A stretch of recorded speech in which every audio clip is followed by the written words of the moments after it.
नमस्कार, अस्सलाम वालेकुम, सत श्री अकाल दोस्तों। आज की वीडियो है उन डॉक्टर्स के लिए जो बिल्कुल नया नया क्लिनिक खोल करके बैठे हैं, जिन्हें तजुर्बा बिल्कुल नहीं होता, एक्सपीरियंस नहीं होता है, या फिर कोई आप आरएमपी हैं यानी ग्रामीण इलाकों में कोई डॉक्टर हैं, छोटा सा क्लिनिक खोल करके बैठे हैं कस्बों में, मोहल्ले में, और आपके पास अचानक से कोई इमरजेंसी केस आता है। तो कभी कभी क्या होता है कि आपको प्राइमरी ट्रीटमेंट देना ही होता है। कभी कभी उसके जो तीमारदार है, परिजन है, वो कहते हैं कि जी हमारे पेशेंट को बचाइए, कुछ कीजिए ताकि हम अस्पताल ले जा सकें, या फिर आप ठीक करके दीजिए। कुछ भी ऐसी कंडीशन आ सकती है, तो आपको क्या करना है, मैं कुछ कंडीशन आपको बताऊंगा, कुछ स्थिति आपको बताऊंगा, उसके बाद आपको थोड़ा बताऊंगा कि कैसे आपको उन्हें हैंडल करना होता है। वीडियो को अंत तक देखें और जाने क्या उसमें ट्रीटमेंट दिया जाता है।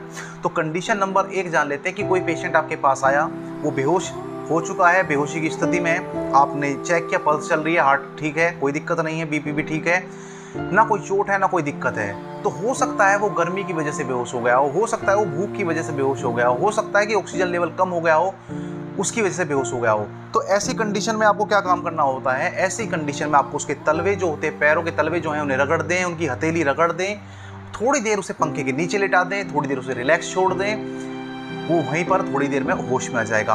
होश में आने के बाद उसे ORS पिला सकते हैं, आप उसे कोई फ्रूटी वगैरह पिला सकते हैं, कोई एनर्जी ड्रिंक पिला सकते हैं ताकि उसे एनर्जी महसूस दे, आप उसे सिंपल पानी भी पिला सकते हैं। तो ये चीज़ आप कर सकते हैं। अब कंडीशन नंबर 2, आपके पास कोई पेशेंट आया, वो बेहोश है लेकिन उसको चोट भी लगी है, सिर में चोट लगी है या कहीं भी चोट लगी है, तो खून बहने की वजह से हो सकता है वो बेहोश हो गया हो।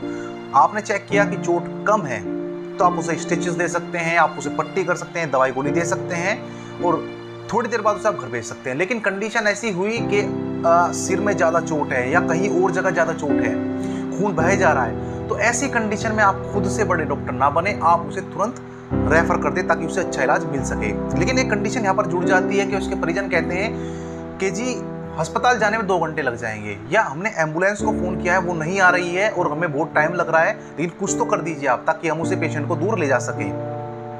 तो ऐसी कंडीशन में खून को रोकने के लिए आपको मैं 2 इंजेक्शन बता रहा हूँ, दोनों में से आप कोई भी इस्तेमाल कर सकते हैं। तो आप स्क्रीन पर देख सकते हैं, पहला इंजेक्शन है ट्रेनएग्जामिक एसिड इंजेक्शन।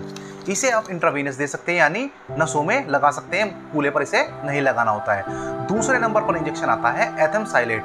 इसे आप दोनों जगह इस्तेमाल कर सकते हैं, कूल्हे पर भी और नसों में भी।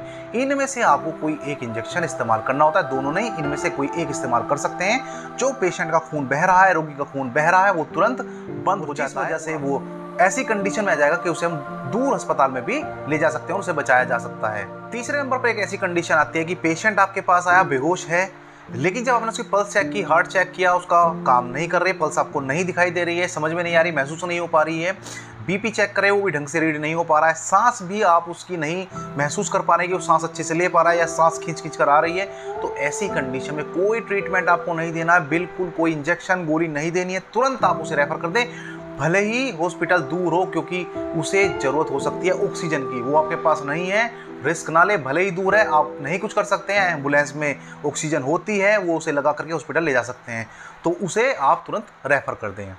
कंडीशन अगली आती है कि आप प्रेग्नेंट लेडी हैं और आप गिर गए हैं, पेट में चोट लगी है और दर्द हो गया है, तो ऐसी कंडीशन में भी तुरंत रेफर कर दें, अपने से डॉक्टर ना बने, क्योंकि दर्द की आप दवाई दे सकते हैं, आप दर्द की दवाई दे देंगे, लेकिन हो सकता है बच्चे को भी चोट पहुंची हो, उसका आप ट्रीटमेंट नहीं कर सकते हैं। दर्द की गोली अगर आपने दे भी दी, उसे डॉक्टर के पास जाना ही पड़ेगा, उसे आप रेफर कर दें।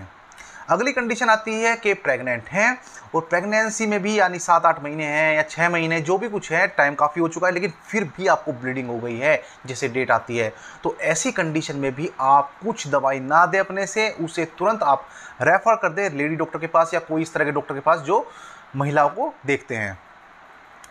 नेक्स्ट, अगर बात करें कि कोई व्यक्ति जहर खा लेता है, जहर पी लेता है, तो ऐसी कंडीशन में आपको क्या काम करना है? तो आपको प्राइमरी ट्रीटमेंट के लिए क्या करना है?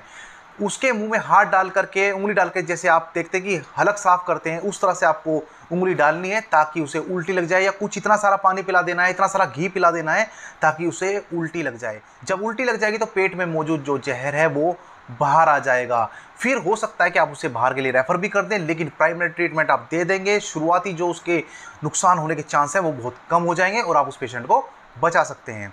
अगली कंडीशन आती है कि अगर किसी को सांप काट लेता है, तो देखिए जहर को तो आपने उल्टी लगा करके बाहर करा दिया था, सांप जब काटता है तो खून में जहर मिल जाता है, वो पेट में नहीं जाता, खून में मिल जाता है।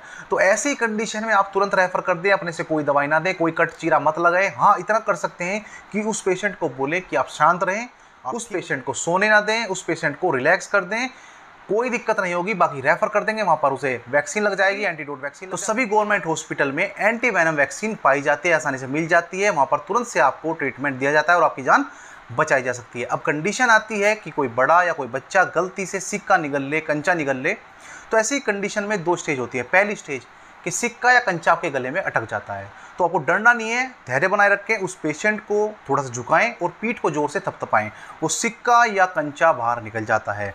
कंडीशन नंबर 2 के वो जो सिक्का कंचा वो पेट में चला गया है, तो भी डरने वाली बात नहीं है। आपको क्या करना है, आपको सुबह दोपहर शाम छक करके केले खाने हैं, बच्चा है या जवान है, केले खाइए और रात को सोने से पहले 1 गिलास पानी में 3 चम्मच ईसबगोल की भूसी डाल करके पी लीजिएगा।